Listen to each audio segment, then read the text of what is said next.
Let her go. I'll be fine with boots. So, here he was. Not fine. Not fine spending the whole summer cooped up with a 2-year-old and his grandma, who thought he was someone named Simon. He heard his grandma call from the bedroom. Gregor shook his head, but he couldn't help smiling a little. "Coming, Grandma," he called back, and crunched down the rest of his ice cube. A golden glow filled the room as the afternoon sunlight tried to force its way through the shades. His grandma lay on the bed covered by a thin cotton quilt. Every patch on the quilt had come from a dress she had made for herself through the years. In her more lucid moments, she'd talk Gregor through the quilt. "This polka-dotted Swiss I wore to my cousin Lucy's graduation when I was 11. This lemon yellow was a Sunday dress, and this white is in actual fact a corner of my wedding dress. I do not lie." This, however, was not a lucid moment. "Simon," she said, her face showing relief at the sight of him, "I thought you forgot your lunch pail. You'll get hungry plowing." His grandma had been raised on a farm in Virginia and had come to New York when she married his grandfather. She had never really taken to it. Sometimes Gregor was secretly glad that she could return to that farm in her mind, and a little envious. It wasn't any fun sitting around their apartment all the time. By now, the bus would probably be arriving at camp, and Lizzie and the rest of the kids would "Gee-go!" squealed a little voice. A curly head popped over the side of the crib. "Me out!" Boots stuck the soggy end of a stuffed dog's tail in her mouth and reached up both arms to him.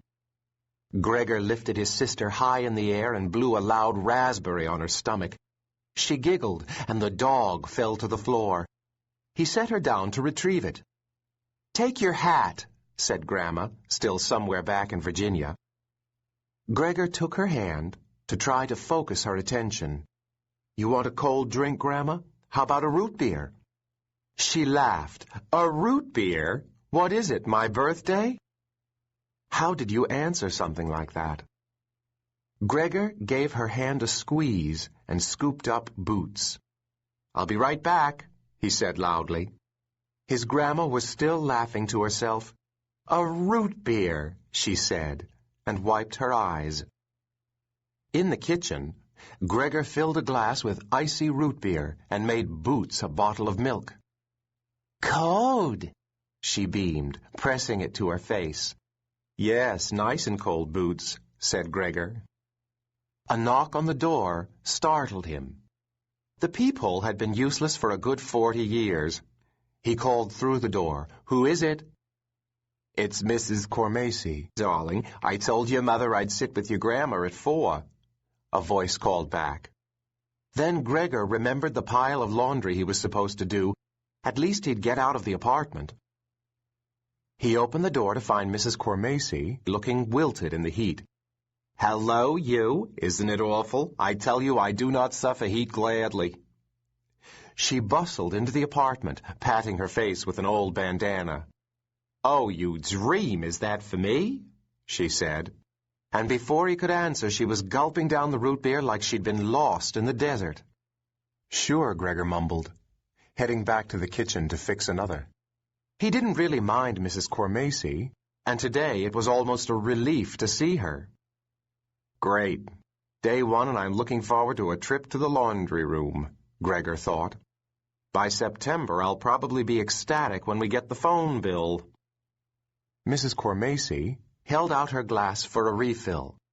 "So, when are you going to let me read your tarot, mister? You know I've got the gift," she said. Mrs. Cormacy posted signs by the mailboxes offering to read tarot cards for people at $10 a shot. "No charge for you," she always told Gregor. He never accepted because he had a sneaking suspicion Mrs. Cormacy would end up asking a lot more questions than he would. Questions he couldn't answer. Questions about his dad. He mumbled something about the laundry and hurried off to collect it. Knowing Mrs. Cormacy, she probably had a deck of tarot cards right in her pocket. Down in the laundry room, Gregor sorted clothes as best he could. Whites, darks, colors. What was he supposed to do with Boots's black and white striped shorts? He tossed them in the darks, feeling sure it was the wrong decision. Most of their clothes were kind of grayish anyway, from age, not bad laundry choices. All Gregor's shorts were just his winter pants cut off at the knees, and he only had a few T-shirts that fit from last year, but what did it matter if he was going to be locked in the apartment all summer? "Ball!" cried Boots in distress. "Ball!" Gregor reached his arm between the dryers and pulled out an old tennis ball Boots had been chasing around.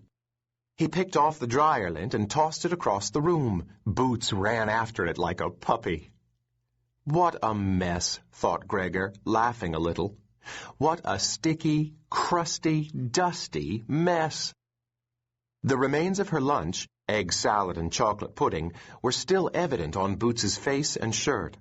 She had colored her hands purple with washable markers that Gregor thought maybe a sandblaster could remove, and her diaper sagged down around her knees.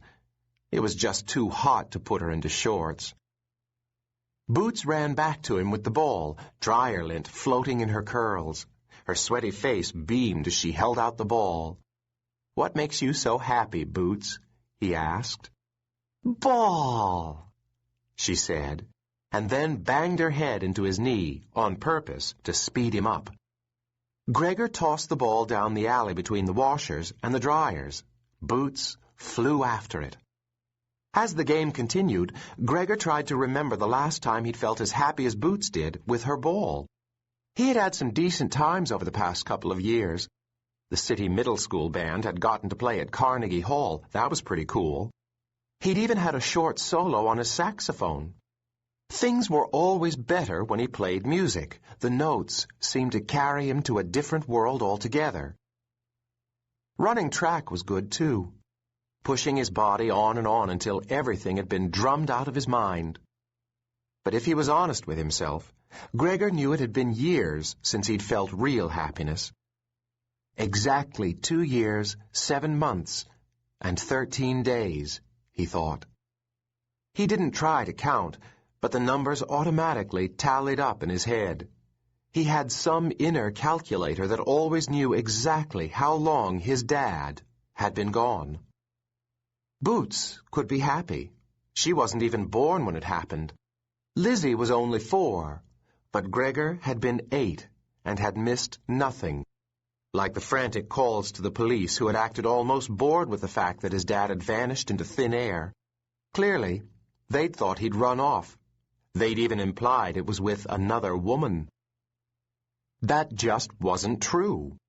If there was anything Gregor knew, it was that his father loved his mother, that he loved him and Lizzie, that he would have loved Boots. But then, how could he have left them without a word? Gregor couldn't believe his dad would abandon the family and never look back. "Accept it," he whispered to himself. "He's dead." A wave of pain swept through him. It wasn't true. It couldn't be true. His dad was coming back because what? Because he wanted it so badly it must be true? Because they needed him? No, thought Gregor. It's because I can feel it. I know he's coming back. The washer spun to a stop, and Gregor piled the clothes into a couple of dryers. And when he gets back, he'd better have a really good explanation for where he's been, muttered Gregor as he slammed the dryer door shut. Like he got bumped on the head and forgot who he was. Or he was kidnapped by aliens. Lots of people got kidnapped by aliens on TV. Maybe it could happen. He thought about different possibilities a lot in his head, but they rarely mentioned his dad at home. There was an unspoken agreement that his dad would return. All the neighbors thought he'd just taken off. The adults never mentioned it, and neither did most of the kids. About half of them only lived with one parent anyway. Strangers sometimes asked, though. After about a year of trying to explain it, Gregor came up with the story that his parents were divorced and his dad lived in California.